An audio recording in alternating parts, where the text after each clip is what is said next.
ಧನುಸ್ಸು ರಾಶಿ, ಮಕ್ಕಳ ಪ್ರಗತಿಯಿಂದ ಸಮಾಧಾನ. ಮಕ್ಕಳು ವಿದ್ಯಾಭ್ಯಾಸ, ನೌಕರಿ, ಜೀವನದಲ್ಲಿ ಒಂದು ರೀತಿಯ ಸಮಾಧಾನಕರವಾದಂತಹ ನೆಮ್ಮದಿಯ ವಾತಾವರಣವನ್ನು ಅವರು ಸೃಷ್ಟಿಸ್ಕೊಂಡಿರ್ತಾರೆ. ತಮ್ಮ ಕಾಲ ಮೇಲೆ ತಾವು ನಿಂತು ಜೀವನವನ್ನು ನಡೆಸ್ತಾ ಇರ್ತಾರೆ. ಇವೆಲ್ಲವೂ ಕೂಡ ಸಮಾಧಾನಕರವಾಗಿ ನಿಮಗೆ ಸಂತೋಷವನ್ನು ಉಂಟು ಮಾಡುತ್ತೆ. ಹಣಕಾಸಿನ ಸಮಸ್ಯೆ ಸಣ್ಣ ಪುಟ್ಟದಾಗಿ ನಿಮಗೆ ಕಾಡಬಹುದು, ಆದರೆ ಅದು ಯಾವುದು ಮುಖ್ಯ ಅಂತ ಹೇಳಿ ಅನಿಸುವಂಥದ್ದಲ್ಲ.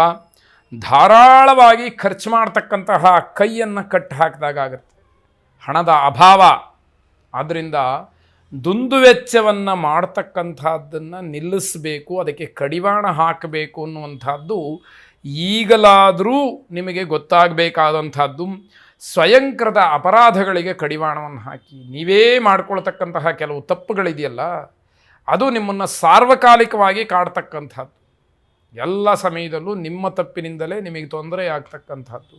ಆದ್ದರಿಂದ ಆ ತಪ್ಪುಗಳು ಮರುಕಳಿಸದೇ ಇರುವ ಹಾಗೆ ನೀವು ಗಮನಿಸಬೇಕಾದಂಥದ್ದು. ಧಾರ್ಮಿಕ ಕಾರ್ಯಕ್ರಮಗಳು ರದ್ದಾಗುವಂತಹ ವಾತಾವರಣ.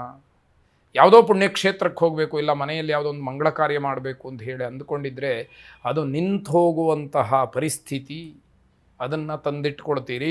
ಕುಟುಂಬದ ಸದಸ್ಯರ ಆಗಮನದಿಂದ ಸಂತೋಷವಾಗುತ್ತೆ. ಅವರ ಬಂದ ತಕ್ಷಣ ಏನೋ ಬಹಳ ಖುಷಿಯಾಗುತ್ತೆ, ಆದರೆ ಅದು ಜಗಳಕ್ಕೆ ಅವಕಾಶ ಇದೆ. ಅವರು ಜಗಳ ಮಾಡೋದಕ್ಕೋಸ್ಕರನೇ ಬಂದಿರ್ತಾರೆ ಅನ್ನುವಂಥದ್ದು ನಿಮಗೆ ಗೊತ್ತಿಲ್ಲ. ಜಗಳ ಪ್ರಾರಂಭ ಆಗಿ ಅದು ಮುಗಿದಾಗಲೇ ನಿಮಗೆ ಗಮನಕ್ಕೆ ಬರುವಂಥದ್ದಾಗತ್ತೆ. ನಿಮ್ಮ ಗುರುಗಳನ್ನು ಮನಸಾರೆ ಪ್ರಾರ್ಥನೆ ಮಾಡಿ. ಹಾಗಾಗಿಯೇ ಗುರುರ್ ಬ್ರಹ್ಮ ಗುರುರ್ ವಿಷ್ಣು ಗುರುರ್ ದೇವೋ ಮಹೇಶ್ವರ ಗುರು ಸಾಕ್ಷಾತ್ ಪರಂ ಬ್ರಹ್ಮ ತಸ್ಮೈ ಶ್ರೀ ಗುರವೇ ನಮಃ. ಸೃಷ್ಟಿ ಸ್ಥಿತಿ ಲಯ ಈ ಮೂರಕ್ಕೂ ಕಾರಣೀಭೂತನಾದಂತಹ ಬ್ರಹ್ಮ ವಿಷ್ಣು ಮಹೇಶ್ವರರ ಸ್ವರೂಪವಾಗಿರತಕ್ಕಂತಹ ಗುರು ನಮ್ಮ ವರ್ತಮಾನ ಭೂತ ಭವಿಷ್ಯತ್ತುಗಳಿಗೆ ಯಾವ ಸಮಸ್ಯೆ ಕಾರಣೀಭೂತವೋ ಅದನ್ನು ಪರಿಹರಿಸಿ ಉತ್ತಮವಾದಂತಹ ಮಾರ್ಗವನ್ನು ನಮಗೆ ಸೂಚಿಸ್ತಾರೆ ಅಂತಕ್ಕಂಥದ್ದು ನಾವು ತಿಳಿಬೇಕಾದಂತಹ ಅಂಶ. ಅಂತಹ ಗುರುಗಳನ್ನು ಪ್ರಾರ್ಥನೆ ಮಾಡಿ. ಶುಭವಾಗಿ. ಮಕರ ರಾಶಿ, ಹೆಚ್ಚಿನ ರಕ್ತದೊತ್ತಡ ಇರತಕ್ಕಂಥವರಿಗೆ ಆರೋಗ್ಯದಲ್ಲಿ ಸಣ್ಣ ಪ್ರಮಾಣದ ಸುಧಾರಣೆಯಾಗತ್ತೆ. ಸ್ವಲ್ಪ ಮಟ್ಟಿಗೆ ಆರೋಗ್ಯ ಭಯ ನಿಮಗೆ ಅನುಕೂಲವನ್ನು ಮಾಡಿಕೊಡ್ತಕ್ಕಂಥದ್ದು. ಆ ಭಯ ದೂರವಾಗ್ತಕ್ಕಂಥದ್ದು. ಅನಾರೋಗ್ಯ ಸಮಸ್ಯೆ ನಿಮ್ಮಿಂದ ನಿಧಾನವಾಗಿ ದೂರ ಸರಿತಕ್ಕಂಥದ್ದಾಗತ್ತೆ. ಧಾರ್ಮಿಕ ಮುಖಂಡರಿಗೆ ಅವಮಾನವಾಗ್ತಕ್ಕಂಥದ್ದು, ಭಯ ಕಾಡ್ತಕ್ಕಂಥದ್ದು. ಯಾರೋ ಮಠಾಧಿಪತಿಗಳು ಅಥವಾ ಪೀಠಾಧಿಪತಿಗಳು ಅಥವಾ ಇನ್ಯಾವುದೋ ಒಂದು ಸಂಸ್ಥೆಯಲ್ಲಿ ಕೆಲಸ ಮಾಡ್ತಿರ್ತಕ್ಕಂಥವರು, ಅವರು ಆಡ್ತಕ್ಕಂತಹ ಮಾತುಗಳು, ಅವರು ಕೊಡುವ ಹೇಳಿಕೆಗಳು ಅಥವಾ ಅವರು ನಡ್ಕೊಳ್ತಕ್ಕಂತಹ ರೀತಿ ಎಲ್ಲವೂ ಕೂಡ ಅವರಿಗೆ ಅವಮಾನವನ್ನು ಮಾಡುತ್ತೆ. ಮತ್ತು ಬೆದರಿಕೆ ಅಂತಕ್ಕಂಥದ್ದು ಭಯವನ್ನು ಉಂಟು ಮಾಡ್ತಕ್ಕಂಥದ್ದಾಗತ್ತೆ. ಧರ್ಮವನ್ನು ಮೀರಿ ವರ್ತಿಸ್ತಕ್ಕಂಥವ್ರಿಗೆ ತೊಂದರೆಯಾಗುತ್ತೆ. ಯಾರು ಧರ್ಮಕ್ಕೆ ವಿರುದ್ಧವಾಗಿ ನಡ್ಕೊಳ್ತಾರೋ ಅಂಥವರಿಗೆ ತೊಂದರೆ ಖಂಡಿತವಾಗಿ ಆಗ್ತಕ್ಕಂಥದ್ದಾಗತ್ತೆ. ನಿಮ್ಮ ವೃತ್ತಿ ಅಥವಾ ಕೆಲಸಕ್ಕೆ ಆದ್ಯತೆಯನ್ನು ಕೊಡಿ. ಅನಗತ್ಯವಾದಂತಹ ವಿಚಾರಗಳನ್ನು ದೂರ ಮಾಡಿ. ಯಾವುದಕ್ಕೆ ನೀವು ಕರ್ತವ್ಯ ಅಥವಾ ಜವಾಬ್ದಾರಿಯಿಂದ ವರ್ತಿಸಬೇಕಾಗುತ್ತೋ ಅದನ್ನು ಬಿಟ್ಟು ಬೇರೆದಕ್ಕೆ ನೀವು ಭಾಗಿಗಳಾದರೆ ಅದು ನಿಮಗೆ ಅವಮಾನವಾಗ್ತಕ್ಕಂಥದ್ದಾಗತ್ತೆ. ರಿಯಲ್ ಎಸ್ಟೇಟಿಗೆ ಸಂಬಂಧಪಟ್ಟಂತಹ ಕೆಲವೊಂದಷ್ಟು ವಿವಾದಗಳು ಏರ್ಪಾಟಾಗತ್ತೆ. ಅದು ತಕ್ಷಣಕ್ಕೆ ಬಗೆಹರಿಯುವ ರೀತಿಯಲ್ಲಿ ಕಾಣ್ತಾ ಇಲ್ಲ. ಅದನ್ನು ಗಮನಿಸಬೇಕಾಗತ್ತೆ. ಸಭ್ಯವಾಗಿ ವರ್ತಿಸಬೇಕು. ಮಾನಸಿಕವಾದಂತಹ ಧೈರ್ಯ ಬೇಕು. ಧರ್ಮಗ್ರಂಥಗಳ ಅವಲೋಕನವನ್ನು ಮಾಡಿ ಅಲ್ಲಿ ಬರತಕ್ಕಂತಹ ಸಾಂದರ್ಭಿಕ ಸನ್ನಿವೇಶಗಳನ್ನು ಗಮನಿಸಿ ಅದರಿಂದ ನಿಮಗೆ ಧರ್ಮ ಮಾರ್ಗದಲ್ಲಿ ನಡಿಬೇಕಾದಂತಹ ಪ್ರೇರಣೆ, ಉತ್ತೇಜನ ಸಿಕ್ಕತ್ತೆ ಅಂತ ಹೇಳಿ ಅಭಿಪ್ರಾಯ. ಶುಭವಾಗಿ. ಕುಂಭರಾಶಿ, ಈ ದಿವಸ ಚೆನ್ನಾಗಿದೆ. ಒಳ್ಳೆಯ ಕೆಲಸಕ್ಕೆ, ಸಂತೋಷಕರವಾಗಿರತಕ್ಕಂತಹ ವಾತಾವರಣಕ್ಕೆ ನೀವು ಸಾಕ್ಷಿಯಾಗಬೇಕಾಗತ್ತೆ. ಖರ್ಚುಗಳನ್ನು ನಿಯಂತ್ರಣ ಮಾಡಿ ಭವಿಷ್ಯತ್ತಿನ ಆರ್ಥಿಕ ಸಂಕಷ್ಟವನ್ನು ಇಂದೇ ಸರಿಪಡಿಸ್ಕೊಳ್ತಕ್ಕಂತಹ ಸಂಕಲ್ಪವನ್ನು ಮಾಡಿ. ಆರೋಗ್ಯದ ಬಗ್ಗೆ ಕಾಳಜಿಯನ್ನು ವಹಿಸಿ. ಆರೋಗ್ಯ ಚೆನ್ನಾಗಿದ್ದರೆ ಏನು ಬೇಕಾದರೂ ಕೂಡ ಸಂಪಾದನೆಯನ್ನು ಮಾಡಿಕೊಳ್ಳಬಹುದು.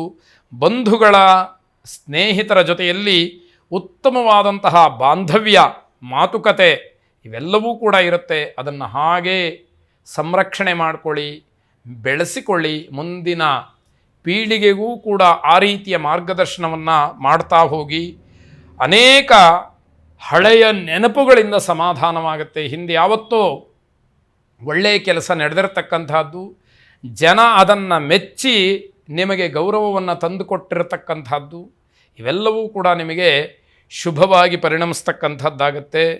ಜಮೀನಿನ ವಿಚಾರದಲ್ಲಿ ದೃಢವಾದಂತಹ ನಿರ್ಧಾರವನ್ನು ಮಾಡಿ, ಭೂ ಸಂಬಂಧಿಯಾದಂತಹ ವಿಚಾರಕ್ಕೆ ನೀವು ತಾತ್ಸಾರ ಭಾವನೆಯನ್ನು, ಧೋರಣೆಯನ್ನು ತೋರಿಸಿದರೆ ನಷ್ಟವಾಗುವ ಸಾಧ್ಯತೆ ಹೆಚ್ಚಾಗಿ ಕಾಣುತ್ತೆ.